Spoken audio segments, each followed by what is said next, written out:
हाँ जी, very good morning. Morning sir, good morning sir. कैसे हैं? फाइन सर, अच्छा just give good. Your brief introduction. Sir मैं हुक्मी चंद रोहलानिया, राजस्थान के सीकर जिले की खंडेला तहसील से बिलोंग करता हूँ। मैंने अपनी प्रारंभिक शिक्षा 10th क्लास नवजीवन सीनियर सेकेंडरी स्कूल सीकर से 91% से की है। इसके बाद में 12th क्लास नवजीवन सीनियर सेकेंडरी स्कूल से 94% से उत्तीर्ण की है तथा राज्य स्तरीय मेरिट में 7th मेरिट में स्थान प्राप्त किया। इसके बाद में मैंने अपनी graduation national institute of technology Kurukshetra से एनआईटी कुरुक्षेत्र से इलेक्ट्रॉनिक्स एंड कम्युनिकेशन में किया। उसके बाद में सर मैंने लास्ट टाइम 2016 का आरएससी का फर्स्ट टाइम दिया और मैंने 531 रैंक उसमें अर्जित की है। मेरी हॉबी में है सर वो है अंतर्राष्ट्रीय मुद्दों को पढ़ना तथा उन पे चर्चाएं। आपकी इलेक्ट्रॉनिक्स में परसेंटेज क्या थी बीई में? वो मेंशन नहीं है यहाँ पे, क्या परसेंटेज सर थी? 59 हैं? 59। 59.6। ये कम क्यों हो गई यार? इतने अच्छे आपका 91, 94, फिर 59 कम होने का कारण?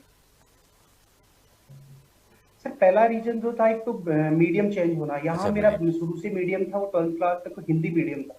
तो ठीक है। एक तो रैंडम मीडियम चेंज हुआ। ठीक है। दूसरे थोड़ा सा जटिलताएं वो। जटिलता क्या? एक तो मीडियम, दूसरा? सर जो सब्जेक्ट की जटिलताएं थी, थोड़ी सी अच्छा, टेक्निकल वो थोड़ा सा जटिलताएं दिक्कत थी। आई आपको। कुरुक्षेत्र और किस बात के लिए फेमस है? एनआईटी तो है, और किस बात के लिए फेमस है? सर ऐतिहासिक रूप से देखे तो महाभारत के युद्ध के लिए और भगवान कृष्ण द्वारा भगवत गीता का जो ज्ञान दिया गया था, जो भगवत गीता की कथा कही गई थी, उसके लिए प्रसिद्ध है। इसके यहाँ। अलावा हाँ, शाबाश। और इसके अलावा? सर यहाँ पे ब्रह्म सरोवर है। ब्रह्म सरोवर वह स्थान है जहाँ पे भगवान ब्रह्मा जी ने यहाँ पे धरती की यानी कि एक तरह से यहाँ से तपस्या की थी। और एक इसके अलावा भद्रकाली मंदिर है, शेख चिली का मकबरा है। इसके अलावा यहाँ कृष्णा म्यूजियम है जहाँ पे साइंस की जो भी प्रदर्शनी है वो सब है। एक विश्वविद्यालय भी है वहां पे, कुरुक्षेत्र यूनिवर्सिटी। यस अ, सर, जस्ट मेरी एनआईटी कुरुक्षेत्र में कुरुक्षेत्र के टच में। कुरुक्षेत्र में एक बड़ी फेमस जगह है जहाँ पिंडदान के लिए लोग बहुत दूर दूर से आते हैं। वो कौन सी जगह यस है? सर। ध्यान है? सर ब्रह्म सरोवर। सर ब्रह्म ब्रह्म सरोवर नहीं, सरोवर। जगह का नाम बताओ। ब्रह्म सरोवर में तो यस। होता है पिंडदान। वो जगह का नाम क्या है पर्टिकुलर? सॉरी सर, पर्टिकुलर घाट का क्योंकि नाम मुझे एसडीएम आइडिया बनोगे तो पूरे जिले की नॉलेज होनी चाहिए ना, तो जहां पर 4-5 साल रहे वहां का आपको सब ध्यान होना चाहिए। कोई नहीं। जी बात नहीं। जी। बेटा एक बात बताओ कि मैं आप देखूंगा। इंजीनियर हो, टेक्नोक्रेट हो, और प्रशासनिक सेवा में जी क्यों आ सर। रहे हो यार? इलेक्ट्रॉनिक्स में करो ना कोई अच्छा काम। क्यों आना चाहते हो प्रशासनिक सेवा में?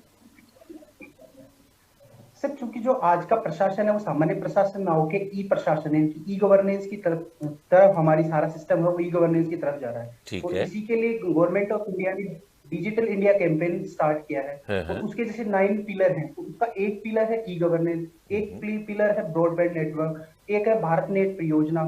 और जो सारी जो गवर्नमेंट की डिलीवरी है वो इलेक्ट्रॉनिक डिलीवरी, यानी जो सर्विसेज की डिलीवरी है वो इलेक्ट्रॉनिक रूप से डिलीवर की जा रही है। तो यदि एक टेक्नोक्रेट इस फील्ड में आएगा तो वो टेक्निकल रूप से साउंड होगा, तो अपने कार्य को प्रशासन के क्षेत्र में बेहतर रूप से परफॉर्म कर पाएगा। और जो मेरी क्षमता है टेक्निकल क्षेत्र में मैंने अर्जित तो की थी सर, वो मैं बेहतर तरीके से यहाँ पे उनको वापस लौटा सकूंगा इसका सोसाइटी को, यदि मैं। इसका अर्थ ये हुआ कि आरएस में केवल टेक्नोक्रेट्स लेना चाहिए, नॉन टेक्नोक्रेट्स को नहीं लेना चाहिए। क्वालिफिकेशन चेंज करके सर केवल ऐसा नहीं, टेक्नोक्रेट्स को लें, या तो एमबीबीएस वाला भी ऐसा आएगा। नहीं है सर। कई कमेटियों की भी रिपोर्ट आती है तो वो कहते हैं कि सामान्यज्ञ के साथ यानी जनरलिस्ट के साथ स्पेशलिस्ट को बढ़ावा दिया जाए। तो सामान्यज्ञ भी होने चाहिए, साथ साथ स्पेशलिस्ट यदि आएंगे तो कार्य की जो डिलीवरी है वो बेहतर हो सकती है। वो अपनी क्षमताओं का प्रयोग यहाँ पे अपनी सेवाओं प्रशासन की जो सेवाएं उनको बेहतर बनाने में कर सकते आपने कहा हैं। दोनों ही कई आउटपुट कमेटियों की, वो ठीक है, कई कमेटियों की रिपोर्ट। किसी कमेटी का नाम बताओ। आपने कहा कई कमेटियों की रिपोर्ट आती है। किस कमेटी की रिपोर्ट यस सर। बताओ कोई नाम से। सर जैसे सेकंड एआरसी की रिपोर्ट है, द्वितीय प्रशासनिक सुधार आयोग है उसकी रिपोर्ट है, और एक नरेश चंद्रा कमेटी है उसकी रिपोर्ट है। आपने 2016 में आरएस इंटरव्यू फेस किया था, जिसमें आपका 531 नहीं हो पाया, 531वां रैंक आया। Yes sir. क्या कारण थे रैंक कम आने के? और क्या कारण थे, क्या लगता है आपको? सेल्फ एनालिसिस करो अपना। सर एक तो मेरा मेरा प्रथम प्रयास था, तो मुझे 6 महीने मिले थे, तो मैं क्या राइटिंग प्री प्रैक्टिस नहीं कर पाया, और मेरा जो सिलेबस था वो भी मैं अच्छे से कवर नहीं कर पाया सर। और राइटिंग प्रैक्टिस सबसे जो कमी रही थी वो थी सर, टेस्ट सीरीज में नहीं दे पाया था, ज्यादा से ज्यादा 1 या 2 टेस्ट सीरीज में दे पाया था। और अब की कुछ बार कुछ दिक्कतें। इम्प्रूवमेंट हुआ? अब की बार यस इम्प्रूवमेंट सर। हुआ? क्या यस सर, क्या ये बात सुधार आपकी हुआ? है। सर एक तो मैंने लगभग साल भर मैंने टेस्ट सीरीज कंटिन्यू किया है। इसके बाद में मैंने बुक्स, जो ऑथेंटिक बुक्स थी उनके द्वारा स्टडी की है, तो मुझे सब्जेक्ट का जो डीप नॉलेज है वो मिला है उसके द्वारा। और जो और जैसे राइटिंग स्किल है उसको बेटर करने हैं, वो चीजें मैंने सुधारी। राजस्थान की कोई ऐसी योजना बताओ, बहुत सारी योजनाएं हैं जो आपकी प्राथमिकता पर हो, कि अगर मैं एसडीएम बना, आरएस बना, तो मैं इस योजना को चुनकर सबसे अच्छा काम करूंगा। उस योजना के बारे में बताओ जो आपके दिमाग में। योजना समझ गए ना? यस कोई ऐसी योजना बताओ। सर, एक तो निःशुल्क दवा योजना है, उसमें उसको एक बेहतर बना सकते हैं यदि इसको उसकी ऑनलाइन जो मॉनिटरिंग है उसके द्वारा ये दवाओं की डिलीवरी टाइमली हो रही है, कौन सी दवाइयों की अवेलेबिलिटी है या नहीं है, उनकी सुनिश्चित करके सबसे मेन जो मेरा है। अगर आप एसडीएम बन जाते हो तो कोरोना के पीरियड में इस समय बहुत कुछ हॉटस्पॉट्स हैं, और धरते ही आपकी पोस्टिंग उस हॉटस्पॉट पे कर दें, धरते ही आपकी पोस्ट, धरते समझ गए ना, आरंभ में ही आपकी उस हॉटस्पॉट पे कर दें, तो उस सिचुएशन में फिर क्या करोगे? सर क्योंकि जो एरिया है वो हॉटस्पॉट है, तो सबसे पहले तो उसको कंटेनमेंट जोन उसको घोषित करूंगा मैं। और बाद में उसके बाद में वहां पे जो कोरोना की जो गाइडलाइन है उनको सुचारू रूप से लागू कराने का प्रयास करूंगा। साथ ही वहां पे जो आवश्यक वस्तुएं हैं उनकी अवेलेबिलिटी सुनिश्चित करवाऊंगा। और जो जांच और सर्वे टीम को निरंतर फील्ड में भेजूंगा, और उनसे निरंतर मॉनिटरिंग और रिपोर्ट लेता रहूंगा।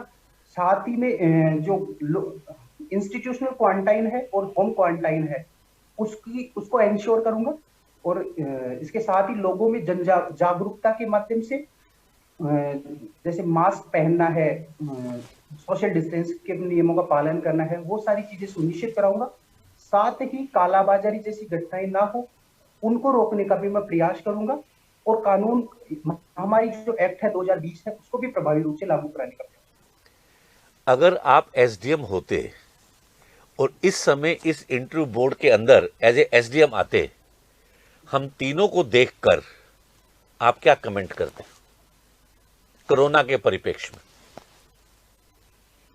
सर चूंकि इस कोरोना के लिए 2 गज की दूरी डिस्टेंस है वो जरूरी है, तो मैं सबसे पहले रिकमेंड करता या रिक्वेस्ट करता आपसे कि 2 गज की दूरी का पालन करें। क्योंकि मास्क तो हमने लगाए रखे हैं, यस मास्क तो लगाए हुए हैं। यस ठीक। यस।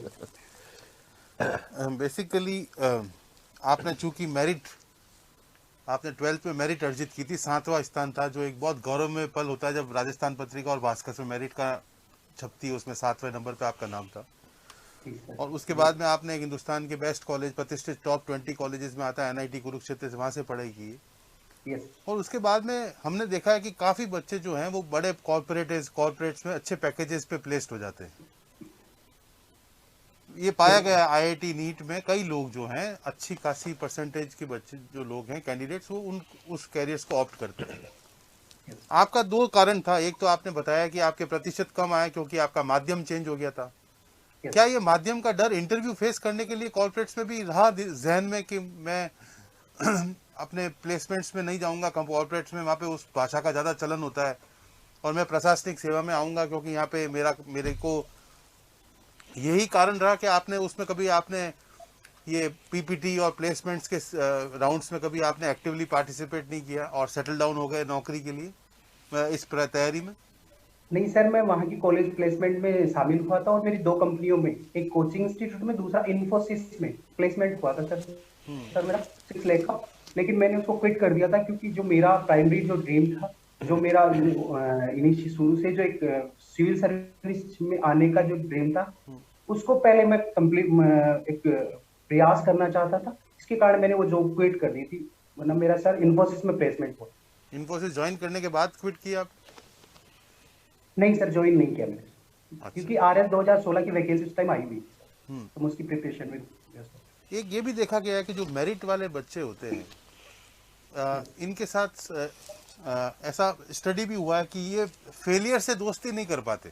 इन्होंने जिंदगी में सिर्फ सफलताएं देखी, और जब भी फेलियर आते हैं तो सबसे पहले चांसेस होते हैं ऐसा व्यक्तित्व वाला इंसान सबसे पहले टूट जाता है, क्योंकि उन्होंने अपनी प्रारंभिक शिक्षा से लेके एकेडमिक शिक्षा तक हरदम सफलताओं की चमक देखी है। बनिस्पत एक ऐसा इंसान जो 70% पे रहता है, बाकी सब एक्टिविटीज भी करता है, वाक चतुरता भी करता है, फ्लैम्बॉयंट है, उसके चांसेस होते हैं उसने अपने जीवन में फेलियर्स भी देख रखे हैं और उसने सफलताएं भी देख रखी हैं, तो वो कभी टूटता नहीं है और प्रैक्टिकल करेक्ट डिसीजन पे आता है।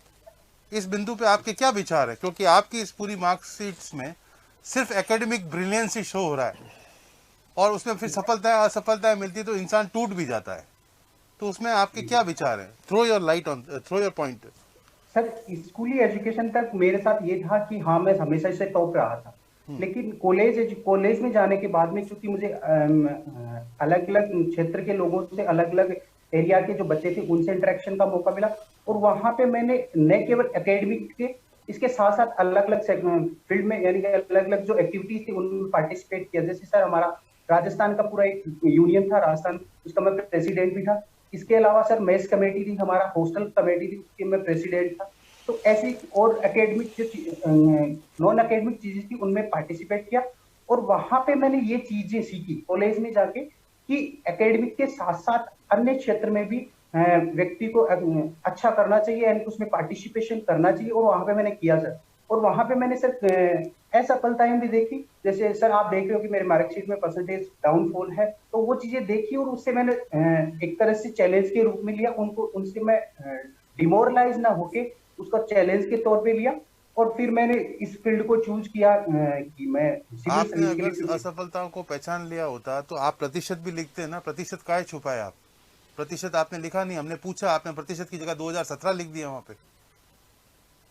सॉरी सर, मैंने दर्शाया होगा, गलती से हो गया होगा। अच्छा।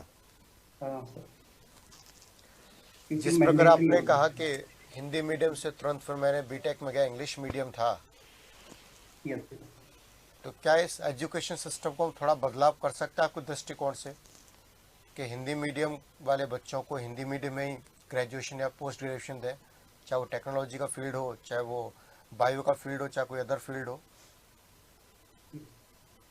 बताइए। ये सर साइंस बैकग्राउंड है, जो साइंस बैकग्राउंड है उसके लिए मीडियम का है ना, कि जैसे स्कूली मीडियम है उसको भी या तो इंग्लिश मीडियम में हो जाए वो प्रारंभ से। जैसे हरियाणा में ऐसा सिस्टम है सर कि जो साइंस चूज ऑप्ट करेंगे उनके लिए भी जो मीडियम होगा वो इंग्लिश मीडियम होगा, और ये इससे फायदा ये होगा कि जो बच्चा है प्रारंभ से ही वो मीडियम के प्रति एडेप्टिव हो जाएगा, और उसको बाद में दिक्कतें नहीं आ पाएंगी। और जैसा कि इसके अलावा आपने कहा कि जो स्कूली मीडियम है वो इंग्लिश मीडियम हो जाए, ये साइंस तो बैकग्राउंड हिंदी की जो अपनी मातृभाषा उसका अस्तित्व थोड़ा सा नहीं डगमगाएगा।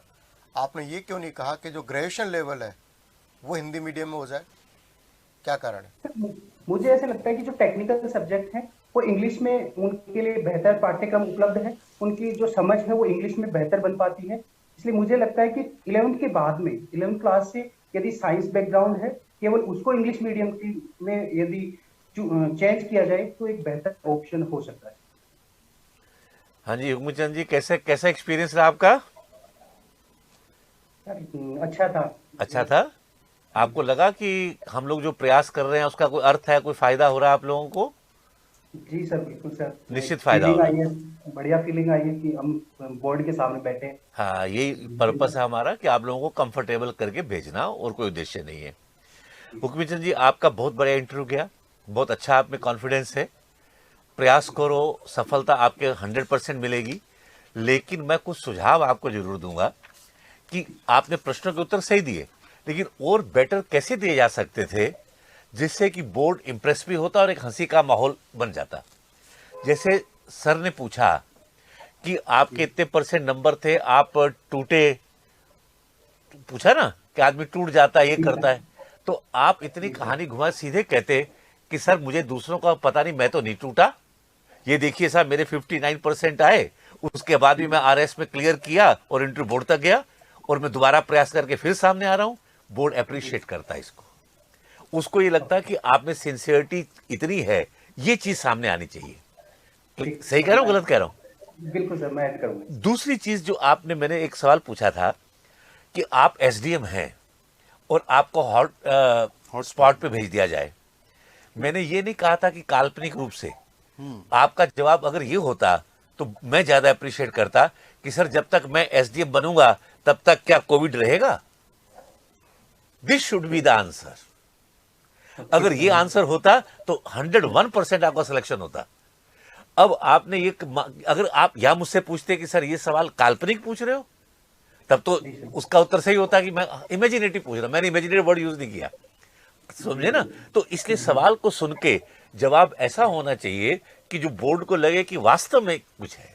बाकी बहुत बढ़िया बेटा, और ईश्वर करे आपका होगा। फिर मिलेंगे आपसे। All the best. Thank you. All the All the best, best. All the best.